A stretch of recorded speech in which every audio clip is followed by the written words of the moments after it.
जीवन में बड़ा लक्ष्य प्राप्त करने के लिए कई कठिनाइयों का सामना करना पड़ सकता है और ये हर जीव का चुनाव निर्धारित करता है कि वो लक्ष्य उसे प्राप्त होगा या नहीं। उसी प्रकार विंता और गरुड़ को दासत्व से मुक्ति मिलेगी या नहीं, ये विंता का मुझ पर विश्वास और गरुड़ की कर्मनिष्ठा तय करेगी।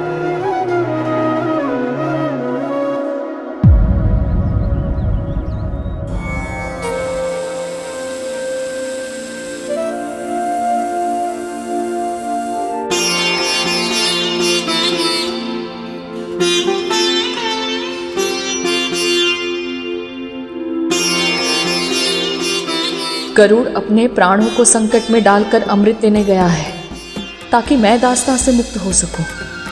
यदि आपकी यही इच्छा है प्रभु, तो मुझे स्वीकार है। एक सच्चे भक्त को हर स्थिति में अपने प्रभु पर विश्वास होना ही चाहिए कि जो विधान उन्होंने निर्धारित किया है वही सभी के लिए सही है।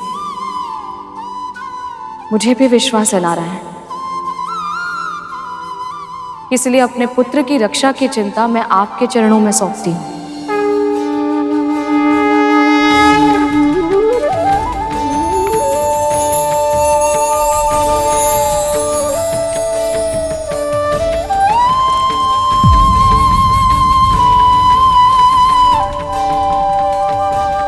आज पहली बार मैंने गरुड़ को भोजन के लिए भी नहीं कहा। न जाने कितना भूखा होगा मेरा पुत्र। अद्भुत। मां चाहे कोई भी हो, किसी भी काल, किसी भी स्थान, उसकी आंखें उसकी संतान की भूख पर ही रहती। व्यक्ति चाहे कितना भी बड़ा क्यों ना हो जाए, कितनी भी महान उपलब्धियां क्यों ना प्राप्त कर ले, किंतु अपनी मां की दृष्टि में वो सदैव एक छोटी संतान ही बना रहता है, जिसे भोजन कराने का दायित्व उसकी मां का होता है।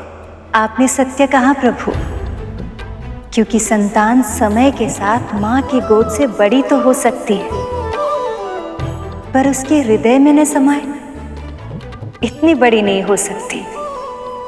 अनंत होता है मां का हृदय, अनंत होती है मां की ममता।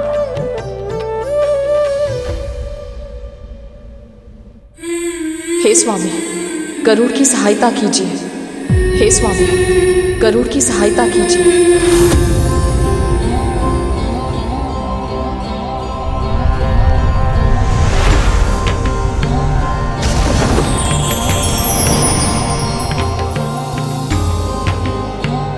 भोजन किया पुत्र?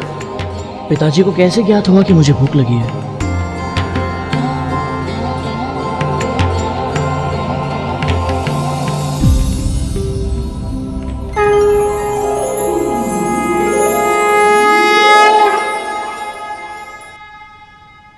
भोजन तो नहीं किया है पिताजी। पहले भोजन कर लो पुत्र, फिर बात करेंगे।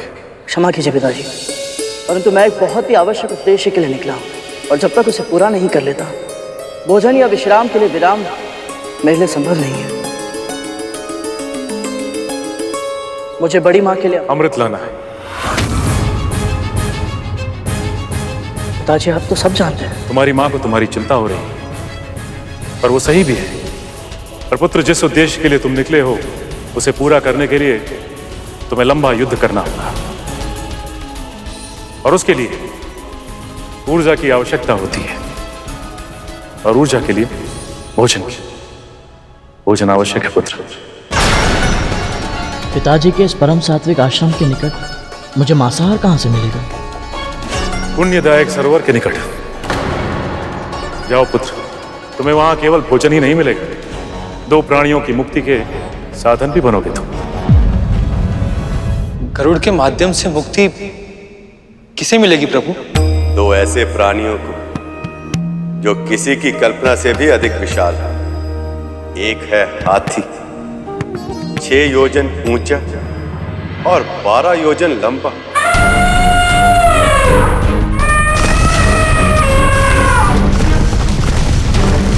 और दूसरा है कछुआ, 3 योजन ऊंचा और 10 योजन चौड़ा।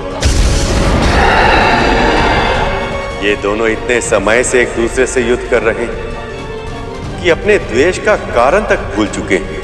विशाल कायरता और असीमित शक्ति के कारण इनमें अहंकार आ चुका है, और अहंकार में चूर प्राणी अपने से दूर प्राणियों के साथ अत्याचार ही करता है।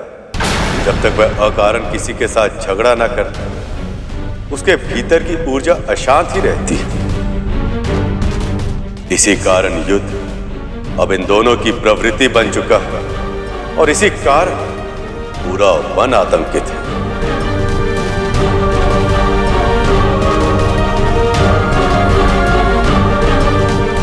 इन दोनों के युद्ध के कारण वन का वो वाला भाग पूरी तरह सुनसान पड़ चुका है, जहां सरोवर के जल से छोटे पशु पक्षी अपनी प्यास बुझाया करते थे। और सभी प्राणी इन दोनों से त्रस्त है, त्राई त्राई कर रहे हैं। परंतु पिताजी, ये कछुआ और हाथी आपस में लड़ क्यों रहे? पिछले जन्म में दोनों सगे भाई थे करके। बड़े भाई का नाम था महर्षि विभावसु और छोटे भाई का नाम था महर्षि सुश्रुति।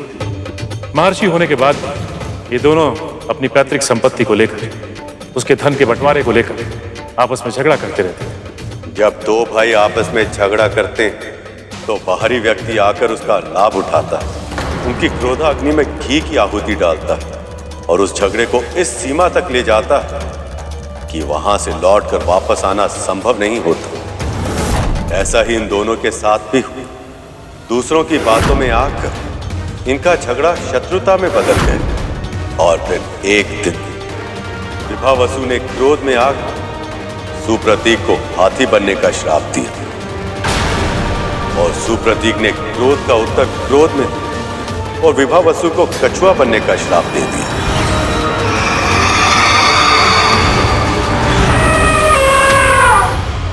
श्राप देने के बाद दोनों को आभास हुआ कि उन दोनों ने कितनी बड़ी भूल कर दी है। तभी उन्होंने निर्णय लिया कि उनसे बड़े आकार वाला कोई पक्षी यदि उन दोनों को एक साथ अपना आहार बना ले, तभी उन्हें श्राप से मुक्ति मिल पाएगी। सही समय आ गया है गरुड़। न केवल तुम उन्हें मुक्त करो, बल्कि उन सभी प्राणियों की रक्षा करनी है जो उनके युद्ध से ग्रस्त होकर जल सरोवर से अपनी प्यास भी नहीं बुझा सकते, और न ही वन में शांति से जी पा रहे। फिर तो इन दोनों प्राणियों का आहार मैं अवश्य करूंगा पिताजी। आज्ञा दीजिए।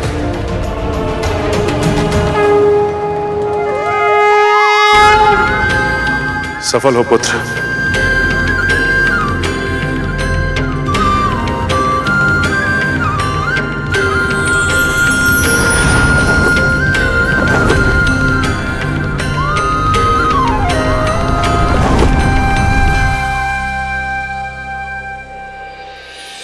आपने सत्य कहा था प्रभु। ऋषि कश्यप के कथन को सत्य करने के लिए अवश्य आपने ही विंता के मन में ये विचार डाला कि गरुड़ अपने पिता का आशीर्वाद लेकर अमृत लेने जाए, ताकि इन दोनों प्राणियों का कल्याण हो सके।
क्रोध में चोर इन दोनों प्राणियों को यह आभास तक नहीं है कि इनका झगड़ा कितने निर्दोष पशु पक्षियों को आतंकित अनुभव हो रहा है।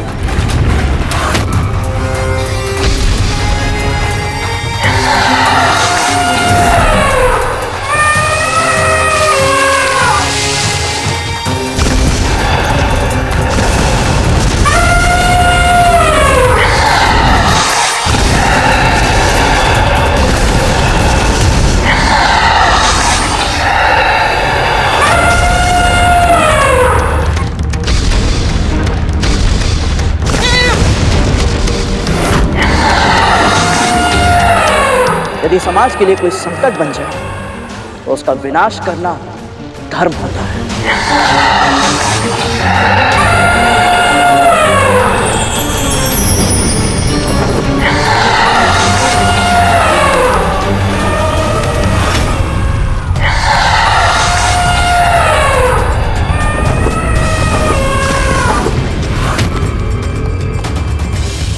आपस में झगड़ कर समय क्यों नष्ट कर रहे हो? यदि साहस है तो मुझसे युद्ध करो।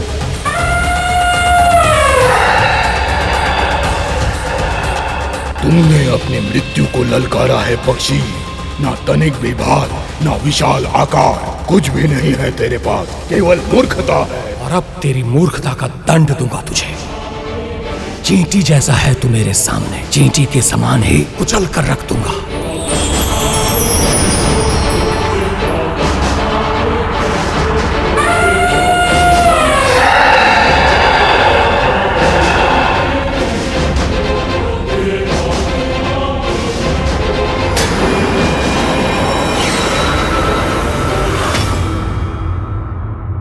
जो कार्य इतना कठिन लग रहा था, कितनी सरलता से पूरा कर दिया गरुड़ ने। इतनी शीघ्र प्रसन्न मत हो शेष। प्रभु ने परीक्षा लेने का निश्चय किया है। यदि कार्य इतनी आसानी से पूरा होते हुए दिखाई दे रहा है तो इसका अर्थ ये है कि हम प्रभु की परीक्षा को समझ ही नहीं पाए, और कुछ न कुछ अवश्य ऐसा होगा जो अभी हमारी दृष्टि से ओझल है, पर जब सामने आएगा तो उसकी कसौटी पर खरा उतरना बहुत कठिन होगा। आपने तो सच में मुझे निष्ठुर समझ लिया देव। ये सत्य है कि सृष्टि में संतुलन बनाने का भार मुझ पर मेरे निर्णय से भी बड़ा होता है। ऋषियों का तपोबल, गरुड़ भोजन कर, ये उसकी मां की इच्छा थी, और इन प्राणियों का सेवन करके इन्हें मुक्ति मिले, ये उसके पिता महर्षि कश्यप का आदेश था। इस घटना में मेरा कोई योगदान नहीं है देवी। सत्य तो ये है कि ये संसार जानता ही नहीं कि ऋषियों की वाणी में कितना सामर्थ्य, कितना पुरुषार्थ होता है। यदि ऋषि कुछ कह दे तो भगवान भी उनके वचन को सत्य करने के लिए बाध्य हो जाते। इसीलिए महर्षि दुर्वासा के श्राप के बाद मैं आपका वियोग सहने के लिए विवश हो गई थी।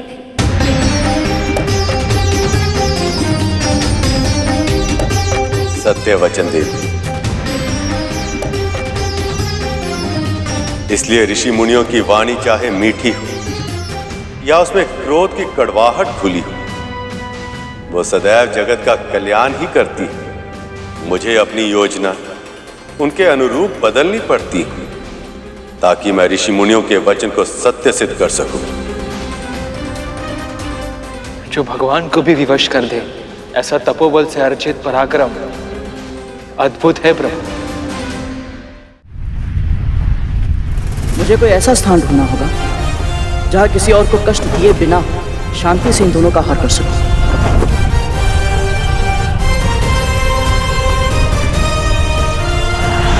उस वृक्ष पर बैठकर भोजन कर सकता हूं मैं, वहां कोई और आएगा भी नहीं।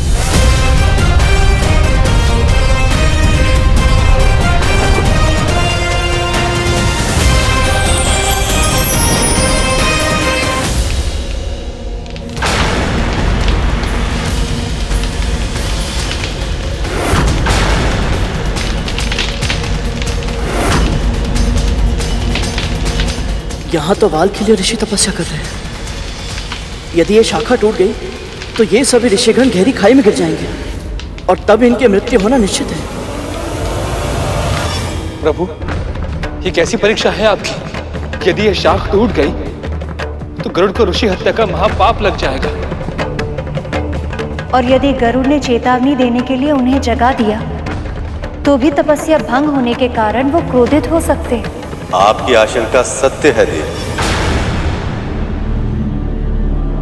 बड़े से बड़े ऋषि मुनि अपनी साधना में अग्नि, जल, वायु, हिम सब सहन कर लेते हैं, पर व्यवधान सहन नहीं करते। यदि इन ऋषियों ने गरुड़ को कोई श्राप दे दिया तो फिर ना तो वो देवराज इंद्र से जीत पाएगा, ना उसे अमृत मिलेगा, और ना ही विंता मां मुक्त हो पाएंगी।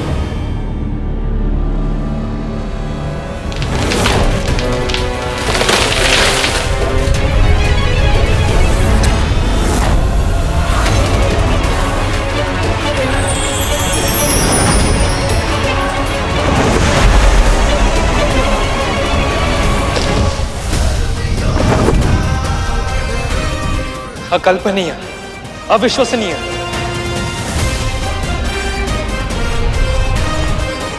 बुद्धि, संवेदना और संतुलन तीनों का परिचय दिया है गरुड़ ने। ये आपका वाहन बनने के लिए पूरी तरह से उपयुक्त है प्रभु। आप बहुत शीघ्र, बहुत अधिक प्रसन्न हो रही हैं देवी। अभी तो गरुड़ ने केवल उड़ान भरी, अभी ये देखना शेष कि वो भूमि पर कैसे उतरेगी। और यदि वाल्खिल्य ऋषियों को यह पता चला कि गरुड़ के कारण उनकी साधना का स्थान बदल चुका है, तो वह क्रोधित भी हो सकते हैं और उसे श्राप भी दे सकते हैं।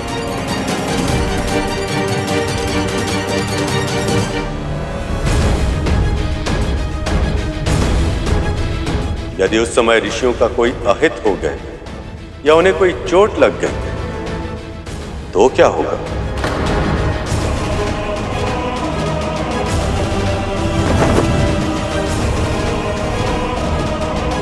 मुझे इस भूल को सुधारना होगा। पिताजी से सहायता मांगनी होगी मुझे।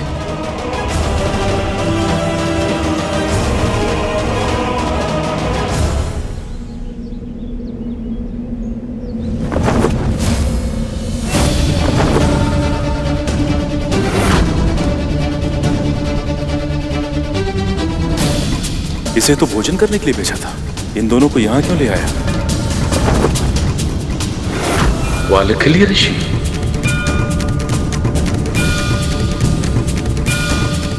गरुड़ कहीं भूलवश वाल्खिल्य ऋषियों को गिरा न दे, अन्यथा गरुड़ को वाल्खिल्य ऋषियों के क्रोध से बचाना असंभव हो जाएगा।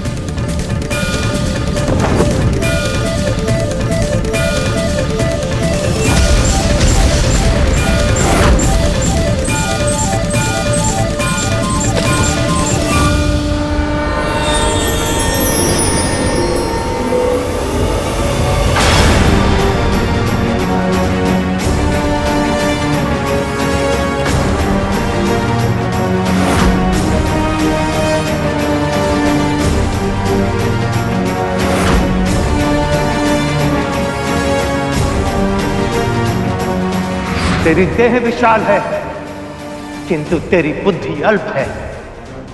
हम तो तुझे यहां आशीर्वाद देने आए थे, किंतु अब हम तुझे श्राप देंगे। श्राप, श्राप, श्राप। मुझे इन वाल्खिल्य ऋषियों को इनके ध्यान से जगाना ही होगा, अन्यथा जब इनकी साधना समाप्त हो जाएगी तब ये जानकर के इनके साधना स्थल को बदल दिया गया है, तो वो इस बात को अपना घोर अपमान समझेंगे। प्रभु, ऋषि कश्यप का भय यदि सत्य में परिवर्तित हो गया तो गरुड़ को वाल्खिल्य ऋषियों के क्रोध से कोई नहीं बचा पाएगा।